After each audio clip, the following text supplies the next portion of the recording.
Jésus est donc venu, frère. L'histoire prend une autre tournure. Amen. L'histoire prend une autre tournure. Notre histoire prend une autre tournure. Jésus vient avec un message de paix. Jésus vient avec un message de réconciliation. Jésus vient avec un message de joie, d'espérance. Et il nous le communique. Il communique ce message aux hommes. Mais nous savons que l'homme ayant péché, Dieu réclamait toujours justice. Dieu réclamait justice. Et la Bible nous dit que le sang des animaux, des boucs et tout ne pouvait pas satisfaire la justice de Dieu. C'est pourquoi il a bien fallu que Jésus meure, que Jésus soit sacrifié. Jésus qui accepte de mourir à la croix porte l'humanité en lui et avec lui.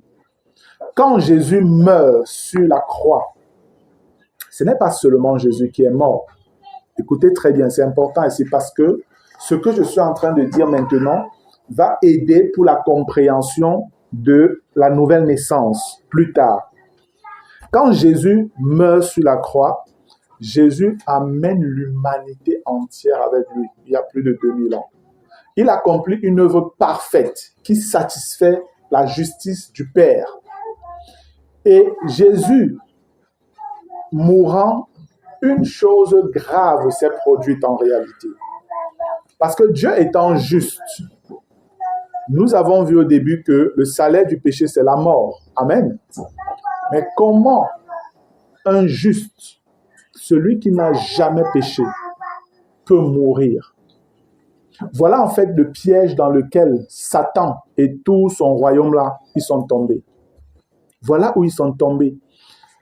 Ce sont ces esprits méchants qui animaient les hommes militaires et politiques qui ont arrêté Jésus, l'ont fait battre, et religieux même là, l'ont fait tuer. Ce sont les esprits mauvais qui animaient ces gens-là. Paul nous donne de comprendre ça dans 1 Corinthiens. Regardons rapidement cela, dans 1 Corinthiens au chapitre 2.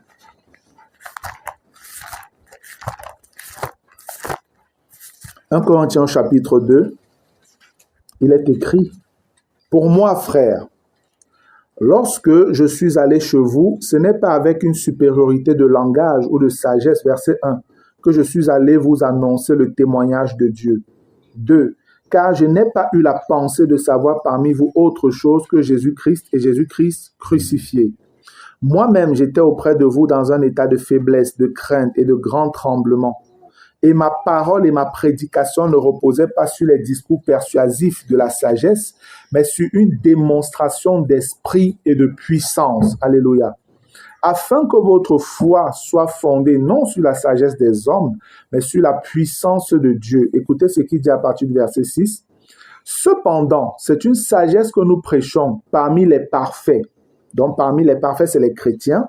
« Sagesse qui n'est pas de ce siècle, donc de ce monde, ni des chefs de ce siècle qui vont être réduits à l'impuissance. » Les chefs ici, c'est toutes les grandes autorités politiques et militaires et religieuses.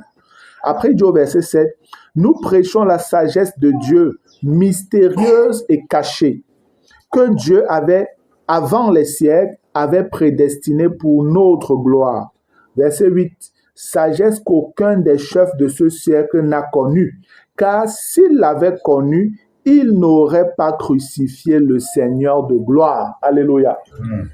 Regardez ce que Dieu nous révèle. Dieu nous révèle en fait que si Satan et son royaume de ténèbres savaient que en tuant Jésus, en fait, ils étaient en train d'apporter la libération de l'humanité, ils ne l'auraient pas fait. Mais Dieu est Dieu. Alléluia. Dieu leur a caché cela. Dieu a caché cela. Et le Seigneur nous dit en bas au verset 9, « Mais comme il est écrit, ce sont des choses que l'œil n'a point vues, que l'oreille n'a point entendues et qui ne sont point montées au cœur de l'homme. Des choses que Dieu a préparées pour ceux qui l'aiment. » Satan aime Dieu. Hein? Non, frère. Ça ne pouvait pas être pour lui. Ce n'était pas pour lui. Amen. Il ne pouvait pas voir. Il ne pouvait pas connaître cela. Dieu nous les a révélés par l'Esprit, car l'Esprit sonde tout, même les profondeurs de Dieu. Alléluia. Dieu a gardé ça pour ceux qui l'aiment, et ceux qui l'aiment, ce sont ses enfants. ceux-là qui sont remplis, ceux-là qui ont son esprit et dont l'amour de Dieu est répandu dans leur cœur par le Saint-Esprit. C'est par l'Esprit que nous recevons ces lumières. Satan ne le savait pas. Et comme c'est les chefs militaires et tout ont toujours été animés par Satan et ses démons, eux, ils ont tué Jésus pensant qu'en le faisant, ils allaient prendre l'autorité, le pouvoir et dominer. Alors que c'était un piège. En tuant Jésus, ils se tuaient eux-mêmes. En tuant Jésus, c'était leur fin qu'ils étaient en train de décréter comme ça. En tuant Jésus, Satan perdait tous ses pouvoirs. Même la mort dont il effrayait les hommes avec, comme on nous dit dans Hébreux 2, il a perdu le pouvoir sur la mort. La Bible nous dit que Satan faisait peur aux hommes avec la mort. Maintenant, Jésus est celui qui a les clés de la mort et du séjour des morts. C'est pourquoi nous, chrétiens, nous n'avons pas peur de la mort. Amen. En tout cas, pour ceux qui ont compris. Satan ne le savait pas, il a perdu tout pouvoir. Aujourd'hui, Satan agit beaucoup plus par la crainte. Il effraie les gens. Ce sont les ignorants qui sont craintifs de Satan. Mais ceux qui connaissent qui ils sont devenus en Jésus, la Bible nous dit, résistez à Satan avec une foi ferme et il fuira loin de vous. Quand vous connaissez qui vous êtes devenu en Christ, frère, Satan ne tient plus devant vous. Gloire à Dieu. Satan ne tient plus devant vous. C'est l'ignorance qui fait que beaucoup de chrétiens subissent encore beaucoup de choses. Parce que quand tu as peur, c'est comme si tu nourrissais Satan, en fait, et ses démons. Et il sait donc profiter de cela pour davantage te torturer. Parce que la crainte témoigne de l'incrédulité vis-à-vis de la parole de Dieu. Le chrétien doit croire ce que Dieu dit. Et si tu crois ce que Dieu dit, tu auras le résultat correspondant. Amen. Mais, si tu crois ce que Satan dit, tu auras le même résultat. La foi vient de ce qu'on entend et ce qu'on entend de la parole de Christ. Sachez aussi que, frère, l'incrédulité vient aussi de ce que vous entendez. Oui, l'incrédulité vient aussi de ce que vous entendez. Est-ce que vous entendez des paroles de Satan, des mensonges de Satan, de ce que les hommes racontent? Si vous voulez la vérité, plongez-vous dans les Écritures. Alléluia. Prenez le temps de lire la Bible. Prenez le temps de l'étudier, de la méditer. Prenez le temps, frères et sœurs. Très peu de chrétiens prennent le temps dans la Bible. Ils se contentent d'écouter les pasteurs, les hommes de Dieu, comme ils appellent, et tout bavarder. Mais très peu ont eux-mêmes la soif de s'asseoir, de dire, Père, enseigne-moi. Seigneur, je sais que j'ai aussi ton onction, ton esprit en moi, enseigne-moi. Mais aujourd'hui, on a l'impression que l'onction, c'est pour quelques hommes particuliers. Alors qu'il est écrit dans vos Bibles que l'onction de Dieu nous enseigne toutes choses. Et on n'a pas besoin que quelqu'un nous enseigne. Amen. Quand je le dis, on peut dire, mais Marcel, tu es en train d'enseigner là. En fait, je ne suis qu'un canal qui vous communique des informations. Amen. Le véritable enseignement, frère, c'est le Saint-Esprit qui vous le donnera. Amen. Parce que je peux vous dire des choses, mais vous n'êtes même pas convaincus. Donc, ce n'est pas moi qui enseigne en réalité. Quand vous écoutez des informations et vous avez la responsabilité de rentrer maintenant devant le Père, vous-même et Dieu là, et le Saint-Esprit, et l'onction de Dieu, et vous dites, Père, j'ai écouté cet homme dire des choses. Peut-être c'est nouveau pour moi et tout. S'il te plaît, Seigneur, enseigne-moi, révèle-moi si c'est vrai. Frère, vous prenez ce temps, le Saint-Esprit vous donnera de comprendre, est-ce que c'est vrai? Est-ce que c'est faux? Et c'est là que vous forgerez vous-même votre conviction. Amen. C'est pourquoi le Seigneur dit, ce qui n'est pas le fruit d'une conviction est un péché. Dieu ne veut pas qu'on obéisse aveuglément sans comprendre. Non, pas du tout. C'est pas ça la foi chrétienne. Les gens pensaient que la foi chrétienne est dogmatique. C'est faux. Ça encore, c'est un mensonge de Satan. Il est le père du mensonge. Il n'y a rien de plus logique et de plus cohérent que la foi chrétienne pour qui connaît étudier les choses spirituelles. Notre foi n'est pas une foi aveugle, c'est pas vrai. La foi du chrétien est tellement claire, éclairée et visible et mathématique même, frère. C'est clair. Vous suivez la logique de Dieu, vous comprenez le résultat. La foi de Dieu est scientifique. Pour dire que si Dieu t'a dit de faire comme ça et tu fais comme ça, tu auras le même résultat. Amen. Si moi je fais ça, j'aurai le résultat. Elle a fait ça, elle aura le résultat. Lui, il fait la même chose, il aura le même résultat. Amen. C'est pourquoi je dis la foi est scientifique. Ce qui est scientifique, c'est ce qu'on peut reproduire à plusieurs reprises avec le même résultat. Nous devons bien comprendre cela. Ne pensez pas que notre foi est un hasard. on ne maîtrise pas, on ne connaît pas. Non. Dieu veut que nous comprenions ce que nous faisons. C'est pourquoi dans Romains 6, on nous parle d'une obéissance de cœur. Le cœur, je vous ai dit, c'est l'esprit. Ça veut dire que tu obéis après avoir compris, reçu la révélation dans ton esprit. Paul le dit aux Corinthiens, que je vous punirai, je commencerai à agir avec punition lorsque votre obéissance aura été parfaite. Donc, quand vous allez commencer à comprendre, en fait, vous allez commencer à comprendre, là, je peux vous punir. Parce que vous comprenez, mais vous choisissez de désobéir. C'est pourquoi au début, je vous ai dit, le partage que nous allons avoir vous mettra finalement devant vos responsabilités. Parfois, vous pouvez vivre une vie chrétienne, je dis souvent en dents de scie. Un moment, on est en haut, un moment, boum, on est tombé. Un moment, on monte, après, boum, on tombe. Parfois, on se décourage, on est fatigué. Simplement parce qu'on est ignorant. Mais Jésus est venu avec la grâce et la vérité. Et le Seigneur a dit, vous connaîtrez la vérité et la vérité vous affranchira. Frère, la vérité a franchi. Elle m'a affranchi et elle a affranchi beaucoup d'autres frères et sœurs qui ont écouté ce message. Amen. Et je crois que le Seigneur veut également affranchir plusieurs ici. Que vous compreniez clairement notre histoire. Je vous l'ai dit, on levait dans vos têtes que c'est religieux, c'est machin de l'église et tout ça. Non, c'est notre histoire. C'est notre histoire. On aurait pu être, je ne sais pas, dans un coin d'un village, assis sous un arbre, on parlerait des mêmes choses. Le soir, avec le feu, on parlerait des mêmes choses. C'est notre histoire. Ça n'a rien à voir avec des trucs très religieux et tout. Non, c'est la réalité de l'humanité que Dieu nous révèle. Et nous devons le savoir. Ce dont je vous parle, frère, c'est des choses que je parle avec mes enfants. Quand je m'assois avec eux, je leur raconte ça. Remarquez qu'on a commencé à Genèse. Je leur raconte, mes enfants connaissent cette histoire. Je le leur raconte comme ça. Parce que je sais que c'est notre histoire. Ça doit être dans leur ADN spirituel. Parce que aujourd'hui, Satan attaque de tous les côtés et Satan attaque fortement l'Afrique avec des nouvelles conceptions idéologiques panafricanistes, kémitisme et autres choses là, avec de l'égyptologie qui vient rentrant dans nos traditions et tout, comme si les races, chaque race avait son Dieu. C'est une folie, c'est un mensonge de Satan. C'est un mensonge de Satan, frère. Quand il m'est arrivé souvent de discuter avec nos frères noirs, kémites et tout ça, je leur ai dit, vous êtes en train de me parler de quoi? De quel Dieu vous me parlez sur le rapport de la race? C'est déjà faux, votre truc. C'est déjà faux. Vous ne pouvez pas me dire que les Noirs ont leur Dieu. Les Blancs ont leur Dieu. Les Chinois ont leur Dieu. Ils obéissent à leur Dieu. C'est même pour ça qu'ils se développent beaucoup et tout ça. Je dis, mais c'est la folie. Dites-moi donc. C'est le Dieu des Noirs qui a créé le ciel des Noirs et la terre des Noirs, comme on voit, n'est-ce pas? Le Dieu des Blancs a créé le ciel des Blancs et la terre des Blancs, machin. Est-ce que ça tient? Ça n'a pas de sens, les amis. Ça ne tient pas. Dieu n'a aucun problème avec les races. Amen. Le problème de Dieu avec l'humanité, c'est l'état du cœur, de l'esprit.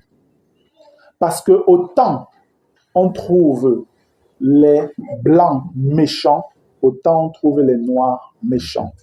Autant on trouve les Blancs adultères, autant on trouve les Noirs adultères, autant on trouve des Blancs fornicateurs, autant on trouve des Noirs fornicateurs. On trouve des Blancs pédophiles, on trouve des Noirs pédophiles. Le problème, c'est donc le cœur, les amis. Dieu n'a aucun problème avec les races. Arrêtez vos divagations. L'Église doit être consciente de ce combat-là et ramener le message, non pas sous le rapport de la race, mais sous le rapport du cœur de l'homme, l'humanité. Voilà notre histoire. Nous devons clairement le comprendre. Amen. Jésus, donc, frère, est venu afin d'apporter un message de réconciliation. C'est ce que la Bible nous fait comprendre dans 2 Corinthiens 5, qu'il est venu avec un ministère de réconciliation et il nous l'a donné, ce ministère.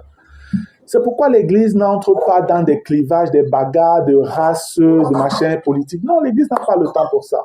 Ce n'est pas notre partage. Ce n'est absolument pas notre partage. Notre combat est beaucoup plus glorieux que ça. Amen. Nous luttons contre les forces des ténèbres qui animent ces choses-là, afin de les repousser, parce que nous avons reçu autorité pour le faire. Gloire à Dieu. Lorsque Jésus meurt, frère, Jésus a porté l'humanité en lui. Jésus qui meurt, je vous l'ai dit, c'est un grand drame qui se produit dans l'univers entier, dans la création entière. La création visible et la création invisible. Pourquoi? Parce que une loi de Dieu a été violée. Dieu a dit, le salaire du péché, c'est la mort. Donc, pour mourir, il faut que tu sois un pécheur. Comment se fait-il que le juste soit mort? Voilà en fait où Dieu a réussi à avoir Satan. Ils ont mis un juste à la croix. Ils étaient en train de tuer un juste. Dieu l'a vu. Et c'est pourquoi on nous dit que c'est à la croix que Jésus a porté le péché de l'humanité. Du fait qu'ils avaient déjà condamné un juste, quelqu'un qui n'avait rien fait. Et eux-mêmes savaient qu'ils n'avaient rien fait. Parce que la Bible nous dit que Pilate savait que c'était par envie que les chefs religieux avaient livré Jésus. Lui-même savait que Jésus n'avait rien fait, il avait autorité de le libérer. L'homme a pris l'eau, il a lui lavé ses mains, mais il a quand même livré. Le ponce pilatisme, comme on appelle aujourd'hui. Et on a quand même envoyé le juste au supplice. La mort des maudits, on l'a mis à la croix. Dans toute l'humiliation, l'opprobre, il l'a accepté. Le Père, voyant cela, a donc porté les péchés de l'humanité et les a déposés sur Jésus. Parce que Jésus devenait en ce moment cet agneau sans tache, sans défaut, mais pur, comme Dieu demandait dans l'Ancien Testament. Jésus était l'agneau pur, sans péché que Dieu pouvait agréer.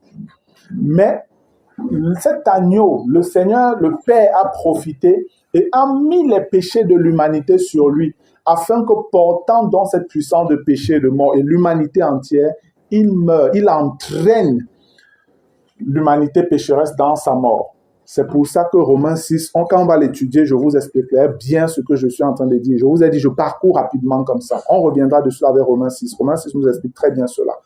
Quand Jésus est à la croix, frère, quelque chose de grave se passe dans l'univers entier, le monde visible et invisible. C'est pourquoi la lumière s'éteint totalement partout.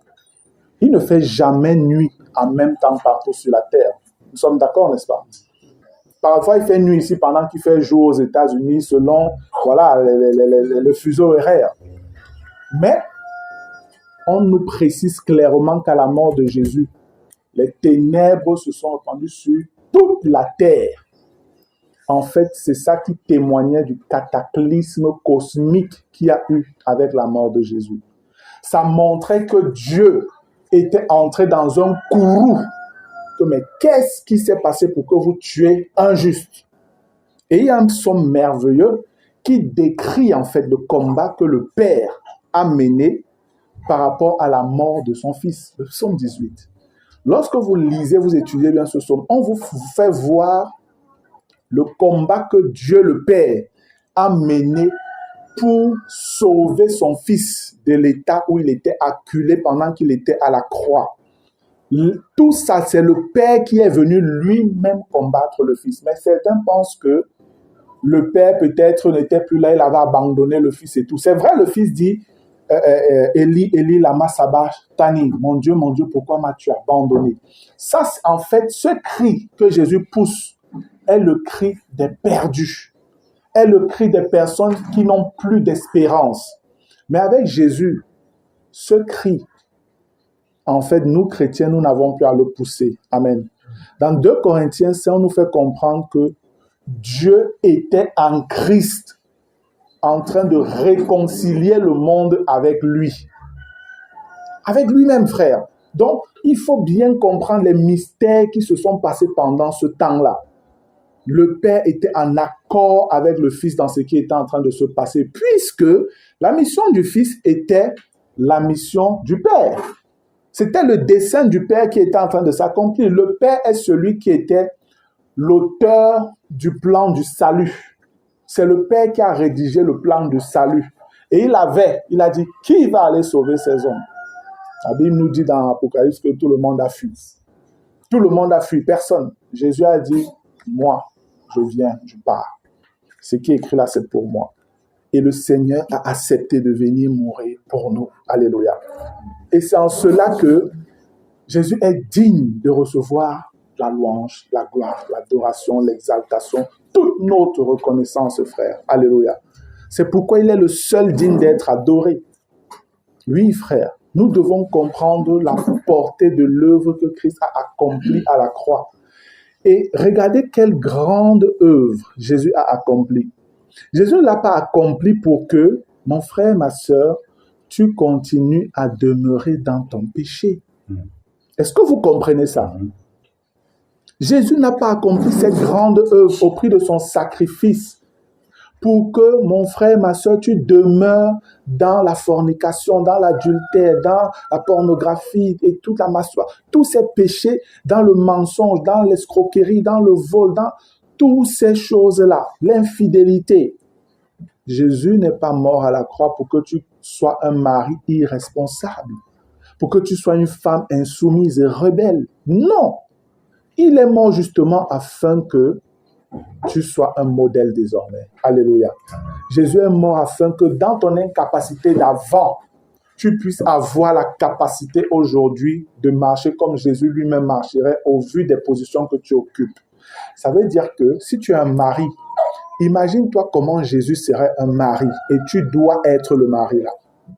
Si tu es une femme, imagine-toi comment si Jésus c'est lui qui devait être une femme, comment il se comporterait.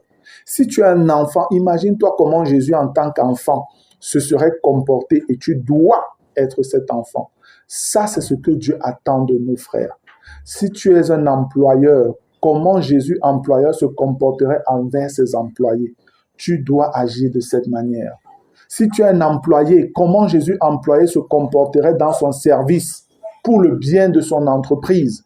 C'est ce que toi, chrétien, tu es censé faire.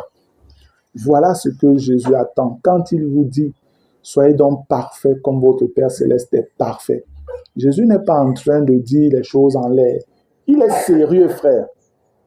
Et c'est possible de vivre comme ça. Je vous le redis encore. Nous allons le voir dans les autres jours. C'est possible de marcher dans la perfection, loin du péché, sans être troublé par le péché. Je sais, quand je le dis, parfois ça paraît bizarre. Mais oui, vous allez entendre des choses un peu bizarres ces jours-ci. Mais je suis persuadé qu'à la fin, vous-même, vous rendrez compte que mais oui, c'est possible. Mais je ne savais simplement pas. C'est possible. Amen. Frère, c'est possible. Vous devez le comprendre. C'est possible de marcher dans la victoire sur le péché. C'est possible de passer toute une journée. Tu ne commets pas un seul péché. C'est possible de le faire le deuxième jour, le troisième, le quatrième, une semaine, pas un seul péché. C'est possible, frère. Il faut simplement que des choses soient débloquées, des mensonges soient enlevés et que la vérité soit semée. Alléluia. Et ça produira ce que ça produira, frère. Ce que je vous dis, c'est ce que je vois dans la vie de plusieurs personnes avec qui j'ai déjà partagé ce message, qui l'ont accepté, qui ont cru et qui vivent une vie totalement différente aujourd'hui. Totalement différente. Pour ceux qui ont vraiment soif du Seigneur, ils sauront comment entrer dans cette vie de victoire sur le péché, marcher par l'Esprit. Tout ça, le Seigneur le fera. Écoutez-moi bien. Je suis en train de vous parler de quelque chose qui va vous prendre des années. Non. Non, frère. Je vous parle de quelque chose que vous allez pouvoir faire dans les prochains jours. Amen. Je dis bien dans les prochains jours. Parce que ça ne viendra pas de vous. C'est le miracle de la vie de Dieu en vous, la puissance de la résurrection, comme Paul l'appelle. Alléluia. La puissance de la résurrection, c'est ça, frère. Nous devons comprendre ça et savoir. Moi, mon travail, c'est de vous expliquer comment débloquer certaines choses et vous dire, voilà comment ça se fait, frère. Avancez comme ça, vous allez voir désormais. La culpabilité qu'il y a ne sera plus. Lorsque Paul dit souvent Paul dit dans Romains 8 au verset 1, il n'y a donc maintenant aucune condamnation pour ceux qui sont en Jésus-Christ. Les chrétiens, quand ils citent ce passage, ils se disent, ah, je suis sauvé, maintenant l'enfer n'est plus pour moi et tout. Non, Paul ne parle pas de l'enfer là-bas. Ça n'a rien à voir avec l'enfer. Il parle à des chrétiens. Amen. Ça n'a rien à voir avec l'enfer. En fait, Paul est en train de parler de la libération de la vie du péché que les chrétiens subissaient souvent. Parce que dans Romains 7, il montre cette vie de péché qui malaxe les chrétiens. Si tu veux faire le bien, tu fais le mal. Tu ne veux pas faire le mal, c'est ce que tu fais. Tu es fatigué. Paul explique un certain nombre de choses. Ça aussi, on va le voir, on va étudier Romains 7. Et vous allez donc voir la transition entre Romains 7 et Romains 8. Il n'y a plus de condamnation. Dans la majorité de nos Bibles, ce verset est coupé malheureusement. Mais ceux qui ont les versions en anglais, vous pouvez vérifier, ou même encore les versions Osterwald ou bien David Martin.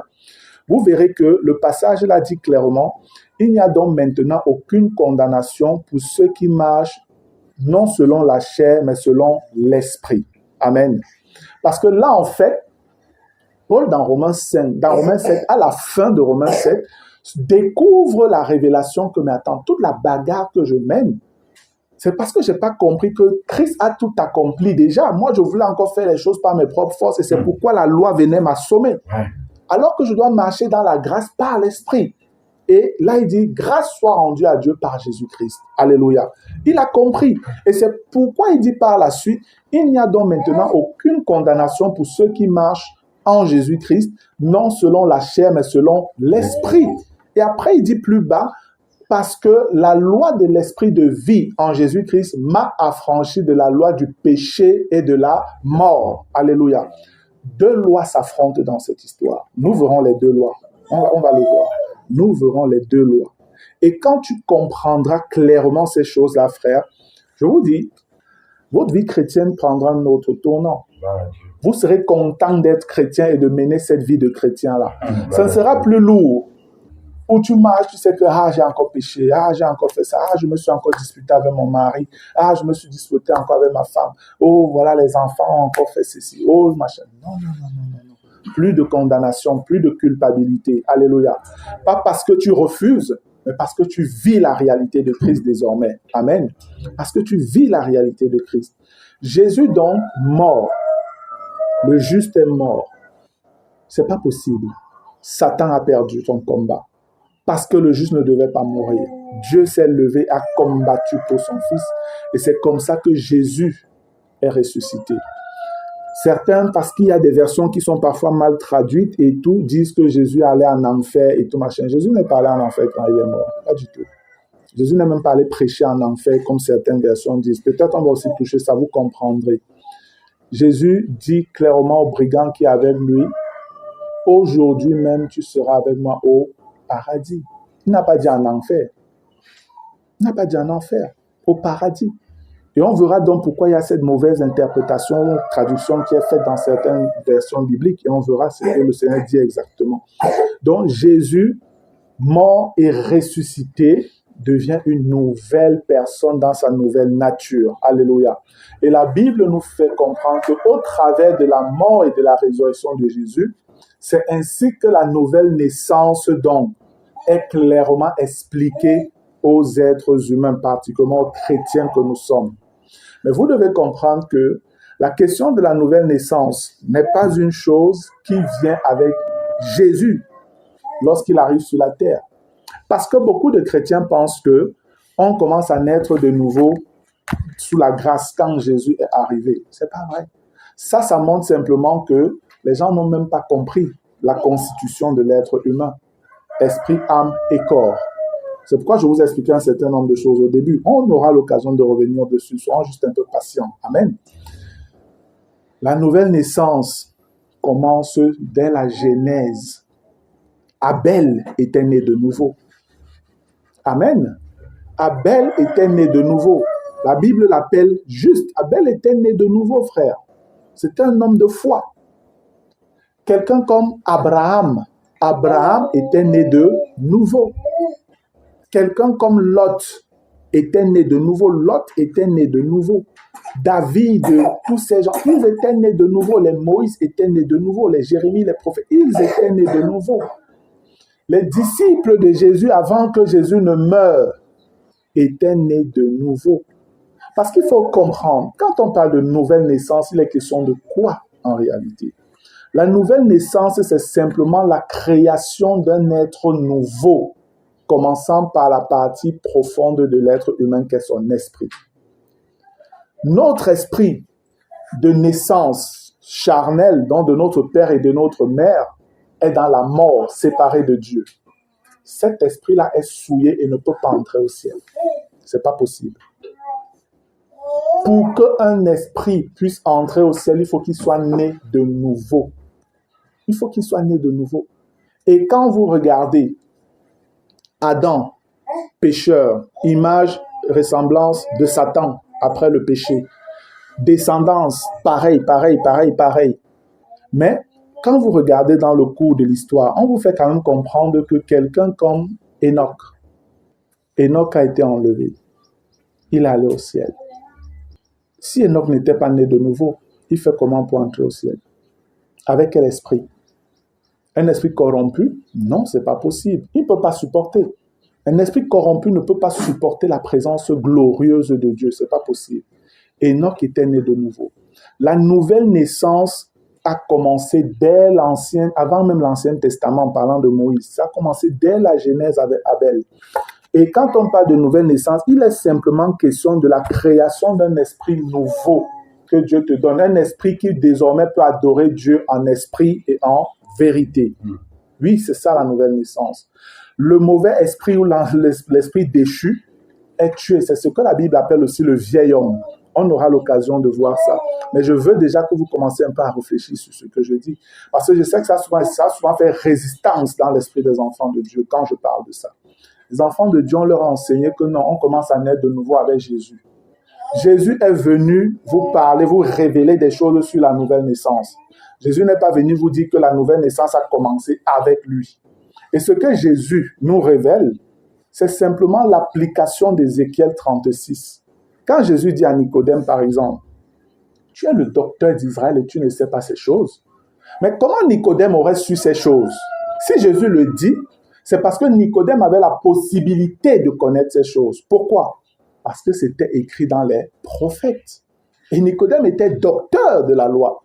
Donc Nicodème était celui qui devait comprendre Ézéchiel 36 à partir du verset 25 jusqu'à 27 et l'expliquer au peuple. Mais quand on lui parle, il ne comprend rien du tout. Il ne comprend rien parce que cela a été encore voilé. Et c'est où Jésus explique donc la nouvelle naissance. Il donne quelques détails liés à la nouvelle naissance. Quand il dit si quelqu'un est né de nouveau, il ne peut entrer dans le royaume. C'est Jésus qui le dit. Quand Jésus le dit, Abraham est déjà mort ou il est encore vivant? Il est déjà mort. Abraham était dans où? Il était dans le royaume de Dieu. Et il dit que si tu n'es pas né de nouveau, tu ne peux pas entrer. Donc Abraham était né de nouveau. Prenons Élie. La Bible nous dit qu'Élie, lui, il est parti au ciel vivant. Il n'est même pas mort. Élie était donc né de nouveau ou pas? Élie était né de nouveau. Quand Moïse vous dit dans Exode, je crois, 32, « Efface mon nom de ton livre que tu as écrit si tu ne pardonnes pas à ce peuple. » Comment le nom de quelqu'un peut être écrit dans le livre de vie s'il n'est pas né de nouveau? Comment Jésus, sous la loi, dans les évangiles, il n'est pas encore mort, et il dit à ses disciples qui rentrent réjouis parce qu'ils ont chassé les démons leur sont soumis.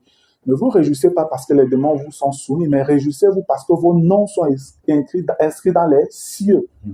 C'est parce qu'ils étaient déjà nés de nouveau. Parce qu'ils étaient déjà nés de nouveau. La seule différence qu'il y avait entre leur dispensation et la nôtre, c'est qu'en eux, pour certains là, l'Esprit de Dieu ne résidait pas encore en eux. Pourquoi? Parce que Jésus n'avait pas encore été glorifié. Amen. Ce n'était pas pour tous. Il y avait juste quelques personnes privilégiées, notamment les prophètes, que Dieu choisissait et mettait son esprit en eux parce qu'il devait les utiliser. Mais il y avait d'autres personnes dans le peuple qui croyaient en Dieu, qui étaient nés de nouveau et qui servaient Dieu simplement dans l'obéissance de ce que la loi demandait. Ces gens-là étaient nés de nouveau. L'Esprit de Dieu ne résidait pas encore en eux. Mais quand Christ est venu, les disciples même de Jésus qui avaient cru, les apôtres en l'occurrence, étaient nés de nouveau. Mais ils n'avaient pas l'Esprit de Dieu en eux. Jean 7 nous dit pourquoi. Parce que Jésus n'avait pas encore été glorifié. Mais quand Jésus part, je veux dire, quand Jésus meurt, il ressuscite et qu'il voit les disciples dans Jean 19, dans Jean 20, 19, et qu'est-ce qu'il fait? On dit simplement qu'il a soufflé sur eux en leur disant « Recevez l'Esprit ». Là, le Seigneur était en train de donner maintenant de comprendre qu'on passait à une autre dispensation où tous ceux qui seraient nés de nouveau auraient automatiquement l'Esprit de Dieu en eux.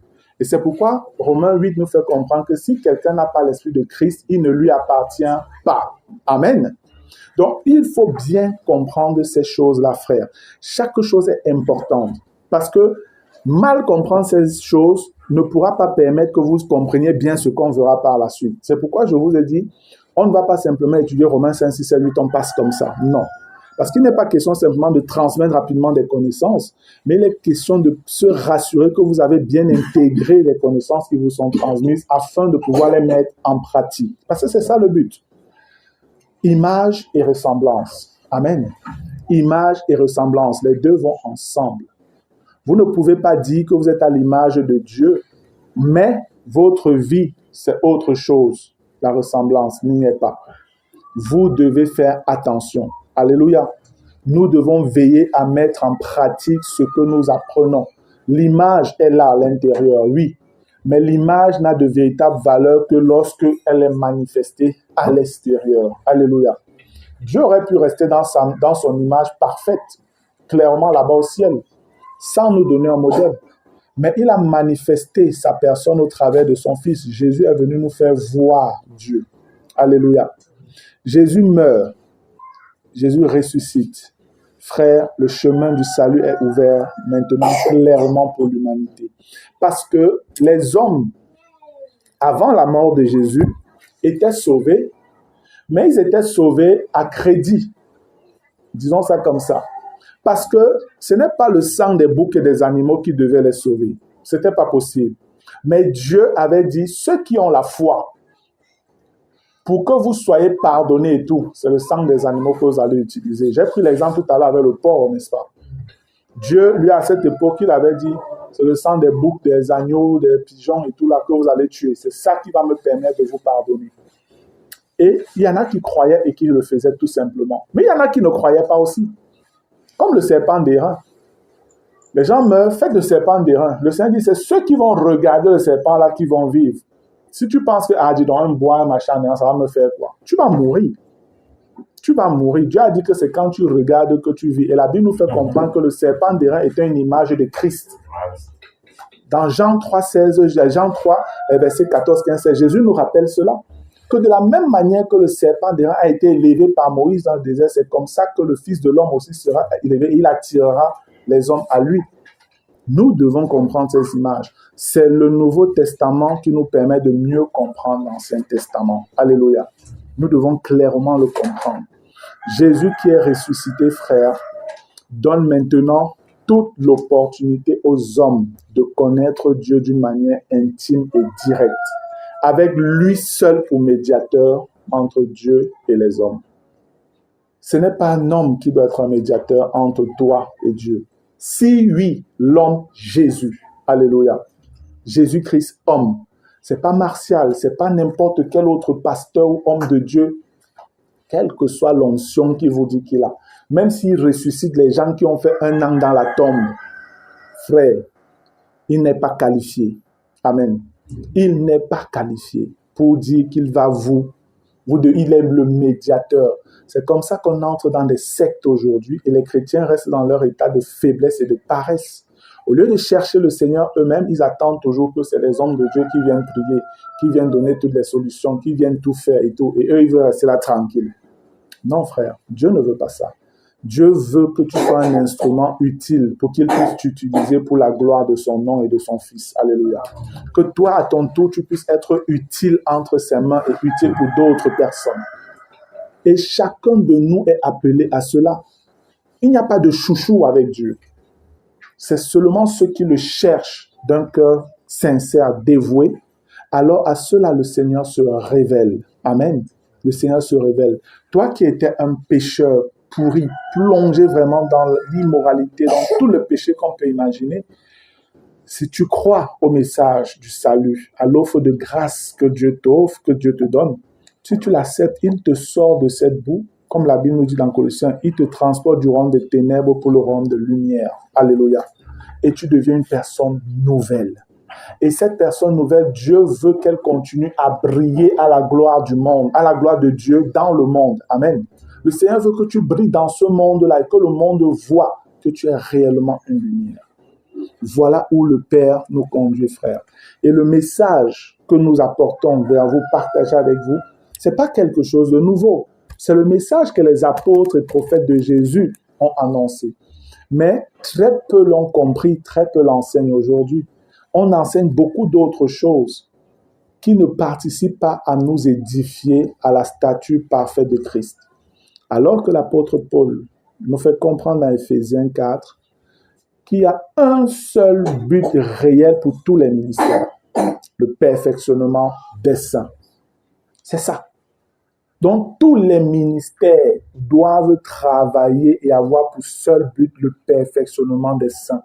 Paul le dit dans Éphésiens, même dans Colossiens, il le dit encore, il dit que c'est à ça qu'il travaille. Il travaille afin de présenter tout homme devenu parfait à Dieu.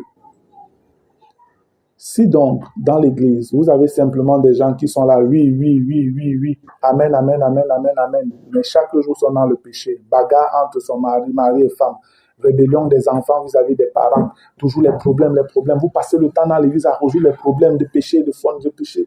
C'est quoi ça? C'est pas l'Église. Là, il y a un problème. Et il faut rentrer à la source. Quel est l'enseignement qu'on donne à ce peuple? C'est ça qu'il faut se poser comme question. Est-ce que les dirigeants, ceux qui dirigent là, sont qualifiés pour être là à cette place et diriger? Je vais vous le dire, frère, plus de 95% de ceux qui sont dirigeants dans les assemblées sont à revoir. Je vous le dis très clairement. Et je le dis avec toute l'autorité du Seigneur. Je dis la grande majorité de ceux qui sont aujourd'hui dans les places de dirigeants, apôtres, prophètes et tout, tous, la majorité doivent être revus là, on doit revoir leur fonctionnement. C'est pourquoi vous allez voir, on vous dit pasteur, mais il tape sur sa femme. Et après, vous allez le voir, il vient prêcher dimanche. Vous voyez, ses enfants sont simplement rebelles. Sa femme elle-même, elle est rebelle. Après, on va dire que l'homme de Dieu. Mais non, c'est lui le problème. Et aujourd'hui, on n'arrive même plus à mettre la parole de Dieu en pratique, où il y a des gens qu'on appelle pasteurs, prophètes, apôtres, anciens et autres, mais ce sont des gens infidèles, dont vous connaissez parfois que celui-ci et sa femme, c'est les problèmes, c'est les bagarres. Mais ils continuent à venir, vous les appelez anciens, vous les appelez pasteurs. Vous êtes autant coupables que ces gens-là, parce que vous êtes dans la compromission. Les véritables enfants de Dieu n'ont pas peur d'un homme. Amen. La crainte de l'homme est un péché, frère. Vous devez être capable de dire à ces hommes, frère, ta vie ne te qualifie plus pour pouvoir nous diriger. Repends-toi, parce que si tu continues à même t'excommunier, oui, parce que ce n'est pas son affaire. Mais malheureusement, aujourd'hui, ces hommes ont commencé à prendre la chose de Dieu comme leur chose. C'est pourquoi quand vous leur parlez, même ils vous chassent. Est-ce que Jean ne nous parle pas de Diotrephe? L'Église est remplie des Diotrephes aujourd'hui. Des gens qui ne font pas ce que Dieu veut. Ils veulent toujours être devant. Les guerres de leadership. Et quand on essaie de leur dire la vérité, ils vous chassent. Ils vous maudissent. Et vous continuez quand même pour les autres à venir là vous soumettre. Et vous murmurez. Vous murmurez. Frère, vous avez emprunté le train qui est en train d'aller en enfer. Vous n'êtes pas en train d'aller au ciel avec ça. Écoutez bien, Dieu ne joue pas. Pourquoi Dieu ne joue pas? Parce qu'il a donné son Fils.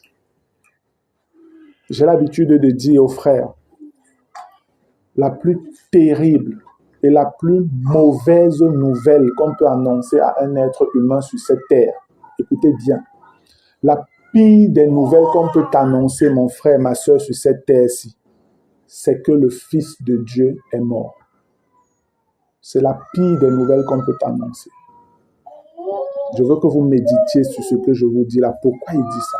Je vous dis encore, la pire des nouvelles qu'on peut t'annoncer à toi, être humain, c'est que le Fils de Dieu est mort comme un brigand pour que toi, tu ne vives plus dans le péché. C'est une nouvelle terrible. En même temps, je veux vous dire que la meilleure des nouvelles, la bonne nouvelle qu'on peut vous annoncer, frères, sur cette terre, c'est que le Fils de Dieu est mort. Méditez sur ce que je suis en train de dire. Cette nouvelle est terrible pour ceux-là qui vont rejeter l'offre de Dieu, parce qu'il n'y aura plus de possibilité de pardon. Si vous mourrez en ayant rejeté cette nouvelle qui vous a été annoncée, elle vous condamnera pour l'éternité. En même temps, si vous écoutez cette nouvelle et vous y croyez, elle devient une bonne nouvelle pour vous. Amen. Et pour l'éternité, quand vous demeurez fidèle jusqu'au bout. Nous sommes appelés à comprendre cela et à garder cela, à marcher avec cette connaissance-là. Parce qu'un jour du jugement arrive. Un jour du jugement arrive. Jésus est venu, il a fait ce qu'il avait à faire. Il a transmis ce qu'il avait à transmettre à ses disciples, ses apôtres, qui eux, à leur tour, ont été des dispensateurs fidèles, ont transmis cela à d'autres hommes fidèles, des hommes et des femmes, qui ont transmis cela au fil des générations, jusqu'à ce que cela nous parvienne à nous aujourd'hui, au XXIe siècle, en 2023, dans un coin d'Afrique appelé le continent camerounais. Oui, c'est venu nous trouver ici, frères. Nous avons la responsabilité de garder cette flamme, la flamme de l'authenticité du message de la croix, et le transmettre également à d'autres générations. Amen. Et nous devons nous rassurer que nous annonçons ce que les premiers ont annoncé. Parce que c'est ça qui est la puissance de Dieu, pas autre chose. C'est ça qui est la puissance de Dieu, pas autre chose. Voilà, frères, comme ça, résumer notre histoire, jusqu'à ce que nous arrivions à une pleine connaissance de la personne de Jésus et du salut. Nous aurions pu avancer, mais on entrerait déjà sur des événements eschatologiques. On verra ça, par la grâce de Dieu, dimanche prochain, où on verra comment, de la mort à la résurrection de Jésus et du ministère des premiers disciples, on finit par entrer dans les choses comme l'enlèvement, le millénaire et toutes les tribulations, jusqu'à dans l'éternité. Et ensuite aussi parler un peu des événements eschatologiques, prophétiques qui sont en train de s'accomplir dans le monde. Il est bon que l'Église sache. Ce message que vous écoutez aujourd'hui de manière introductive, je vais même le dire comme ça, c'est pour vous préparer à être prêts lorsque la trompette va sonner, que vous partiez tous, que vous soyez tous enlevés. Parce que Jésus vient enlever une Église sans tache ni ride, sainte et irréprochable, qui n'a rien de souillé. Et c'est Jésus qui le dit, frère. Inspiré par le Saint-Esprit, les apôtres de Jésus nous l'ont révélé. Vous ne pouvez donc pas penser que le Seigneur s'amuse. Jésus ne s'amuse pas. Jésus ne fait pas parler son esprit en vain au travers des hommes. C'est parce qu'il est sérieux dans ce qu'il dit et ce qu'il veut faire. Et nous devons l'être également et le craindre. Si c'est dur, allons vers lui, crions à lui et demandons son secours. Alléluia. Et le Seigneur saura nous aider afin que nous puissions marcher comme lui-même a marché sur cette terre. C'est le but et cela est possible. Amen.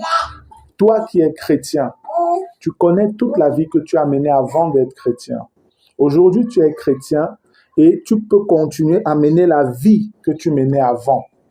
Mais sache que ce n'est pas la volonté de Dieu. Si tu le fais parce que tu n'arrives pas à avoir la victoire, alors par la grâce de Dieu, je pense que ce message est bon pour t'aider à t'en sortir. Si tu écoutes même et que tu désires vraiment, ceux qui ont davantage compris, tu pourras aller vers eux et ils t'aideront à entrer dans une réelle victoire. C'est ce que je fais. J'enseigne les frères à Yaoundé, voilà, plusieurs bien-aimés. Mais il y a certains qui m'interpellent, qui me disent, frère, s'il te plaît, est-ce que tu peux avoir un moment particulier avec moi? Parce que je ne comprends pas toujours bien, s'il te plaît, est-ce que tu peux m'accorder quelque temps pour m'expliquer à moi, tout seul, tranquillement, cette affaire? Et il y a des bien-aimés avec qui j'ai des programmes en semaine. Ils viennent à la maison, on s'assoit à deux seulement. Je passe le temps à leur expliquer tout ce que je vous ai dit. Je prends le temps doucement à expliquer. Parce qu'une seule âme est importante pour le Seigneur. Et je sais que si une personne a déjà bien compris, c'est une bénédiction. Parce que cette personne à son tour va apprendre à une autre personne. Après, va apprendre à une autre personne. C'est pourquoi, frère, je fais ce sacrifice-là. Ils sont plusieurs que je suis de manière particulière. Tu viens à la maison, on s'assoit, des frères et des sœurs, et on partage doucement. Et après, c'est toi qui m'expliques maintenant Romains 5, 6, 7, 8. Oui. À la fin, quand je t'explique tout ça, je dis, ok, maintenant c'est toi qui vas m'enseigner. Prends Romains 5, on commence. Explique-moi, enseigne-moi Romains 5. Tu dois pouvoir, si tu as bien compris ce que je t'ai dit depuis le début qu'on partage là, tu dois pouvoir m'expliquer Romains 5, Romains 6, Romains 7 et Romains 8.